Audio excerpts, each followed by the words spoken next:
What is going on, guys? This is a new series I'm dropping called How to Trade Forex. I'm going to be dropping about 10 or so videos right now. I'm just going to drop them all at the same time. I'm just going to keep filming them, dropping them, and I'm pretty much just going to show you exactly how I trade, the settings I use for Fibonacci, everything. So this is the episode 1, which is going to be strictly just fibs and just how I trade it and how to use it and which settings to use and everything A to Z. The videos are going to be as long as they need to be. I'm not really looking to make these short. I'm just going to explain everything that I need to, and it's probably going to be like a 15-minute video. So this is kind of like the warning or whatever. You can skip through it if you need to, but I'm just going to show you A to Z how I trade, and let's get straight into it. All right, so before we even go into the video, I'm going to show you the settings that I use. These are the settings that I use. This is the 1, the 50, the 61.8, the negative 27, the negative 61.8, and the 764 rejection, and the 0. I don't use the 38.2 entry point. You can use that for continuations and stuff like that. I just don't use it because I'm not going to enter a trade based off that level unless I'm using it as like a tool to see where the market can extend to. But for the most part, I don't use the 38.2 for entries because it just ruins my risk rewards. Yeah, so that's pretty much what I use: the 50, the 61.8, and the 764 for entries. And for the most part, I'm looking for entries between the 764 and the 61.8. Really, you can get a lot of entries based off the 764 depending on how you're marking up and what you're actually looking for. So I'm just gonna get straight into it and explain it. So when you're using Fibonacci, it's not a one and gun tool. Like, you're not going to use this every time you place trades unless you only trade a specific way. So for example, if you're only a trend trader, then obviously you're going to be only using fibs because you're going to be trading with the trend and waiting for price to give you an entry. But if you would take trades, basically, if you would take trades based off other forms of confluences, other things will make you enter and take a trade, which is for like 90% of traders. You're not always going to be pulling out fibs, right? You're not going to be pulling out fibs in a reversal zone. Like, you're not going to be pulling out fibs, but you're just not always going to be using fibs unless you want to, you know what I mean? But like, you're not always going to have a winning trade basically, no matter what, but you're definitely not if you're always pulling out fibs when you don't even, there's not even a way to even pull out fibs, right? So you're only going to be using it in a trend. So if you know that the higher time frames is in an uptrend, then you know that on the minor time frames you're going to be either taking short-term scalps for the pullbacks or you're going to be buying the actual continuation. But you can pretty much use fibs in multiple ways like that. So yeah, and what you would want to do too is backtest your session. So if you guys haven't already, you want to be adding a sessions indicator. You can go into indicators, search up sessions, and you want to be adding sessions on the chart. This is the one by this creator, or using this one, which is by Skill. It's like 292 likes. This one has 5,329 likes.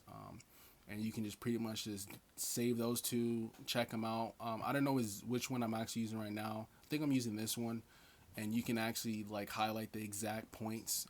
And I don't trade London session, but I use London session to see what it did because I trade New York session.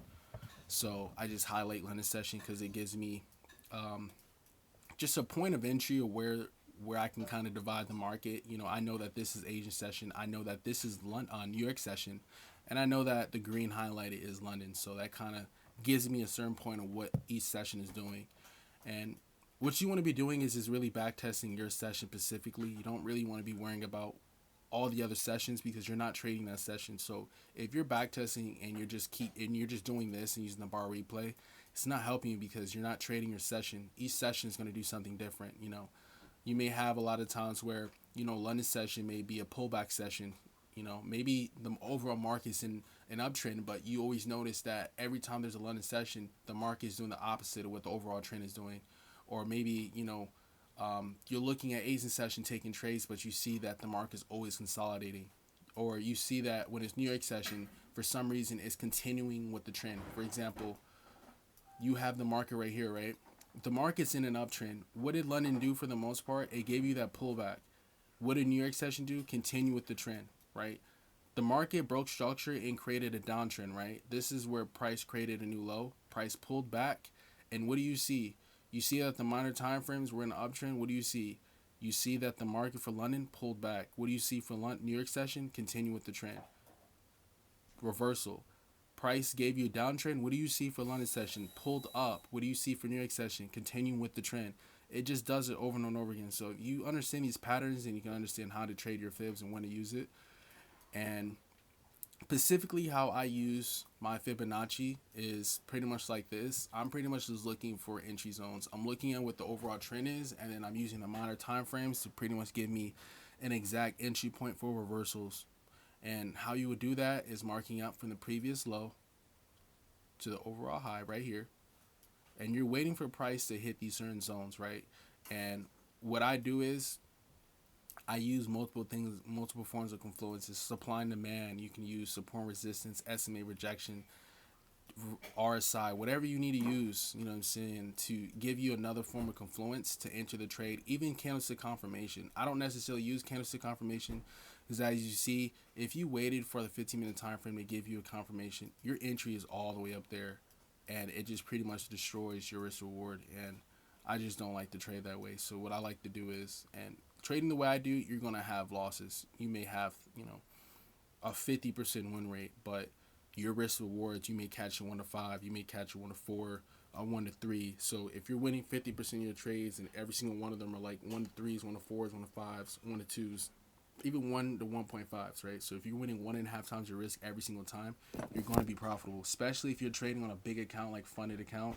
It's going to literally show you the massive difference, so as you can see here, price literally gives me an entry. So if I was looking to buy this market based off what happened here, and this is the reason why, you can't really use fibs if you don't know market structure, because it's just not going to make sense. So for someone who's just looking at this market, they're like, why didn't you take a sell and not a buy? Because, well, what you can see is structure is broken. So if you're looking at this, right, you see that the market is going in a downtrend. The moment that market breaks structure and it's not pushing back up, when it comes back down, you're looking for buys because structure is broken. It's not in a sell. It's not in a downtrend anymore. At least on the minor time, at least for short term, it's not in a downtrend. Same thing as you see here. Structure is creating higher highs and higher lows. Structure is broken right here. Structure is even broken right here. So when the market is pulling back down and pulling back up, it's literally creating higher highs and higher lows. You may see the market wick down, but the candlestick close is always above the previous low. So that's telling you that the market wants to continue to go up. This is giving you candlestick confirmations. Look at past data and everything to give you an overall direction when to actually pull out the fibs. And as you can see here, the market did do that.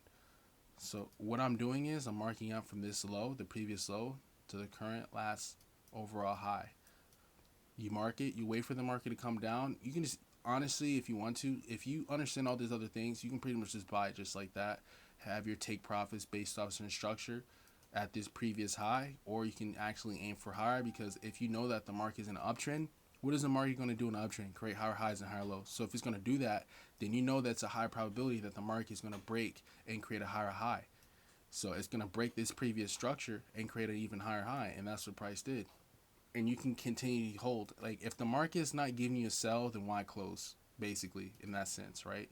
You can see here that you're now in a supply zone, and that this is probably a good form of an area to be looking to sell the market. So that's the reason why the market sells so much from this point, is because we're literally approaching a supply zone. And that's more of another confluence to be taking profit at certain zones, is using that. But if structure is not broken, then all you have to do, if you want, is just to hold your trade and get another entry. And that's where you can stack entries and swing and hold them. It just depends what type of trader you are. If you're a person who likes to trade and take entries and exit in the same session, to get in and get out, like get your risk rewards, and just keep repeating that over and over again daily. Every single day you come to the same session, you look for the same things, and you take the same type of trades, and you keep it simple. You take 1 to 2 trades per day, and you just repeat that over and over again, and you're going to be profitable, right? Amongst using other things as well, into college psychology included, but you want to be keeping things very simple. And that's pretty much what I did here. This was a trade that I actually took. The market literally gave an entry, and I, for the most part, only trade London, New York session, but sometimes I will trade New York. I'm in London. basically what I'm saying, like for the most part, I only trade New York session, but I will trade London as well if I see there's a clean trade, and if I'm up, you know what I'm saying, I'm not going to be tired.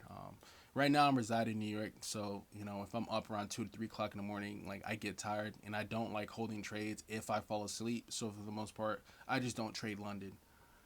Um, and again, like you're going to be using this trading with the trend, and for the most part, the market is either in a minor time frame trend or in a higher time frame trend. But the market a lot of time is trending unless it's consolidating. If it's consolidating, I recommend don't even trade in that market. A lot of people aren't profitable in a ranging market. A lot of times you'll see GJ ranging, or a couple months ago, about 4 or 5 months ago, that's all gold was doing, was ranging. And if you look at, everyone, you look at the risk rewards, they get slammed, they get wiped out when the market is ranging. Especially if you're a trend trader, and if you have take profit set and you're looking to trade your fibs, and you see that your fib extension is saying that this is where your take profit is, right?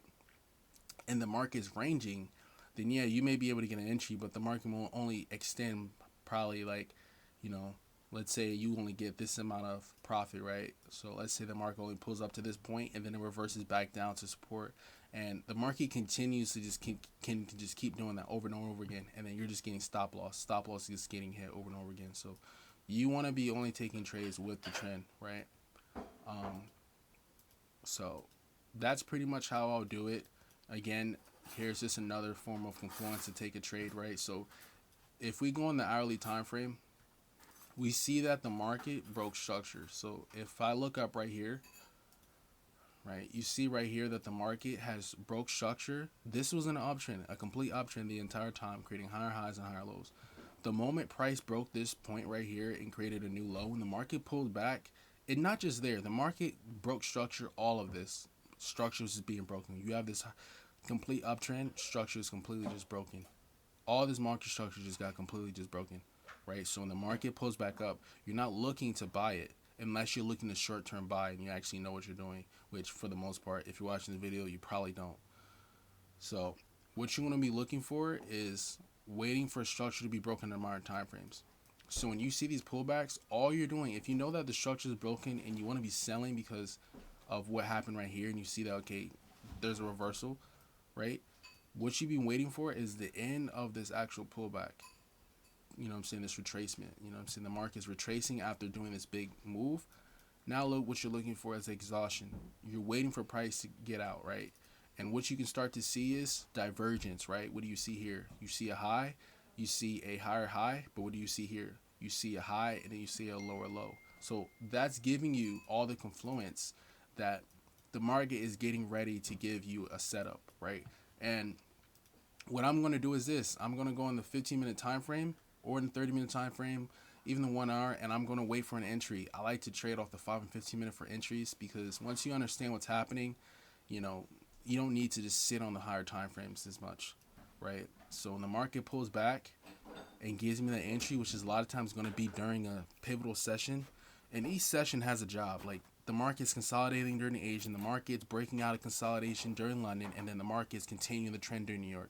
It's very simple. It's just repeating the same type of sequences in different type of patterns, but over and over and over again. So once you start to understand it, you start to really be able to just spot it in real time, and that just comes from just rinse and repeating. And what do you see here? You see the market retracing. You know that the overall trend is a downtrend. So when the market pulls back during the session, you're automatically just going to sell the market. You see that the market's structure was broken, right? So if you need to, what do you see? Uptrend, uptrend, uptrend, higher. Broken. So when the market pulls back, you're selling the market, previous high, previous low, right?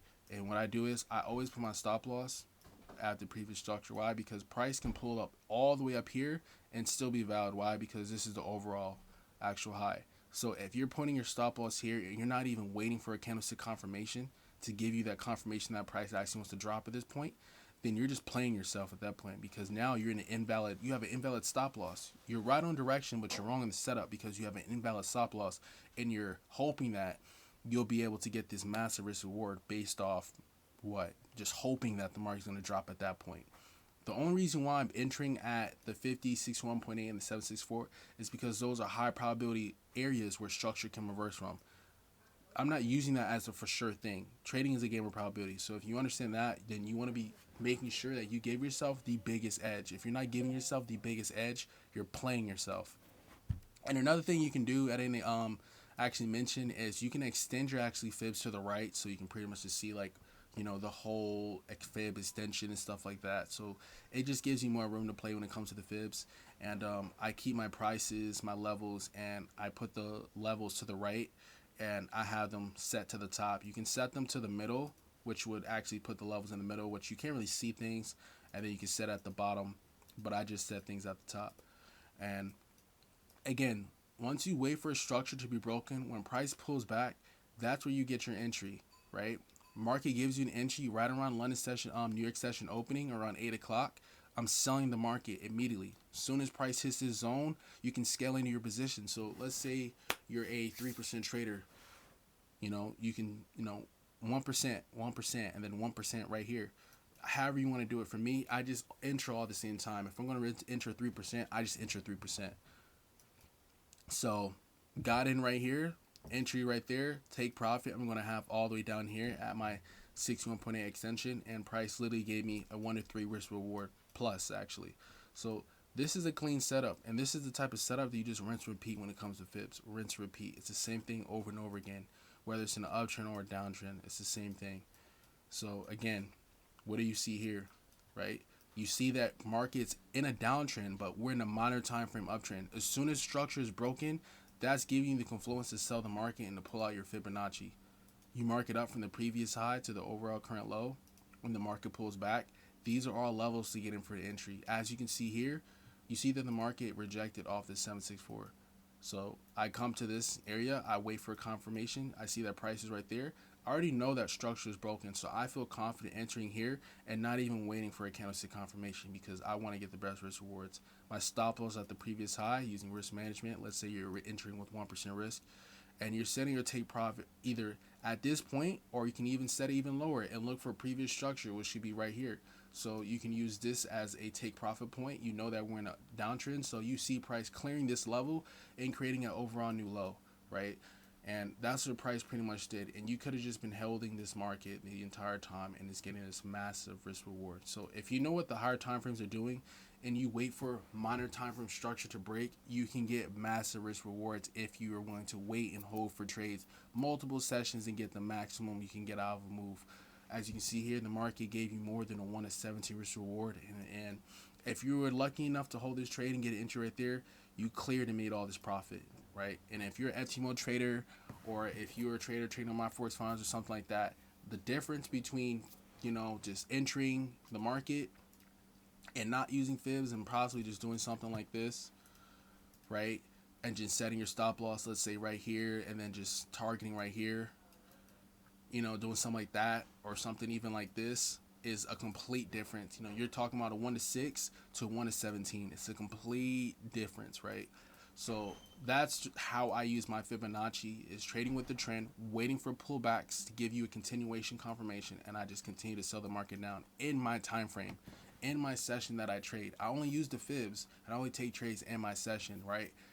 So if I'm a New York session trader, I'm only going to be pulling out the fibs and taking trades in your session, right? I'm not going to just be trading in the middle of Asian session, the middle of London session. Doesn't matter if it's a setup. If it's not during my time to trade, I'm not looking at the market. I'm not taking trades, right? And this is pretty much just how you want to move. This is just pretty much how you want to do things, right? For example, here's another trade. The market's in a downtrend, so you see structure being broken and creating lower lows and lower highs. When the market pulls back, this is during New York session. The market didn't give you overall move because we're at such a level and we're so exhausted, right? And if you probably add the RSI and everything, you can probably see divergence and everything showing you that price is probably getting ready for a pullback or a massive retracement. So in this type of market right here, you want to be very careful, and you don't want to just be swinging, holding when the market's just been very, very, in a very strong downtrend, right? So markets is giving another trade, man, like another trade every single time. So if you're trading New York session, here's a win. You trading New York session, you know that we're in a downtrend. Here's another win, right? And it's just rinse and repeat. You can just rinse and repeat this. another entry. And this is all at the same time. Why? Because every session has a job. New York session's job was to continue the trend 3 days straight. So you could have been on a 3-day winning streak over and over and over again, just trading with the trend. Even on this day, just continue just trading with the trend. Just keep taking sells. What do you see? Structure broken. So when price pulls back, entry, take profit right at the zone, scalp the market, you're out. And you can do this in the uptrend. Same thing.